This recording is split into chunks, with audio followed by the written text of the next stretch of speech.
লালমনিরহাট জেলা শহরের ব্যস্ততম এলাকায় ২ দিন থেকে শিয়াল আতঙ্কে আছেন লালমনিরহাটবাসী। এরই মধ্যে একজনের অন্ডকোষ কামড়ে নিয়ে যাওয়ার ঘটনা ঘটেছে লালমনিরহাটে। এদিকে এক রাতেই শিয়ালের কামড়ে ৯ জন আহত হয়েছেন। বর্তমানে আহতরা লালমনিরহাট সদর হাসপাতাল এবং আশঙ্কাজনক অবস্থায় দুজনকে রংপুর মেডিকেল কলেজ হাসপাতালে ভর্তি করা হয়েছে। সোমবার ২০ জানুয়ারি রাত ৯টার দিকে শহরের ব্যস্ততম এলাকা মিশন মোড়, সার্কিট হাউস, পুলিশ লাইন ও বটতলা এলাকায় এই ঘটনা ঘটে।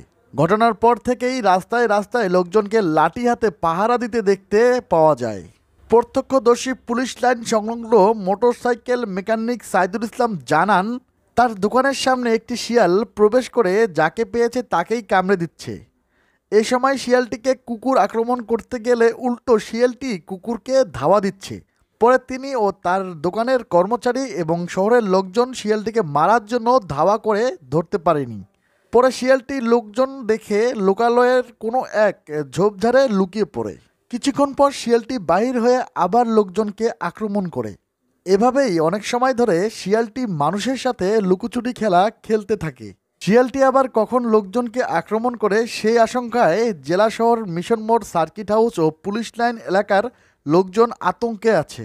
তিনি আরও জানান, ইতিমধ্যে শচীন নামের শ্রমিক নেতার অন্ডকোষ ও মুখলেস নামে এক মধ্যবয়সী লোকের কান কামড়ে নিয়ে গেছে শিয়ালটি। পরে তাদের হাসপাতালে নিয়ে গেলে আশঙ্কাজনক অবস্থায় তাদের দুজনকে রংপুর মেডিকেল কলেজ হাসপাতালে রেফার করা হয় বলে জানান তিনি।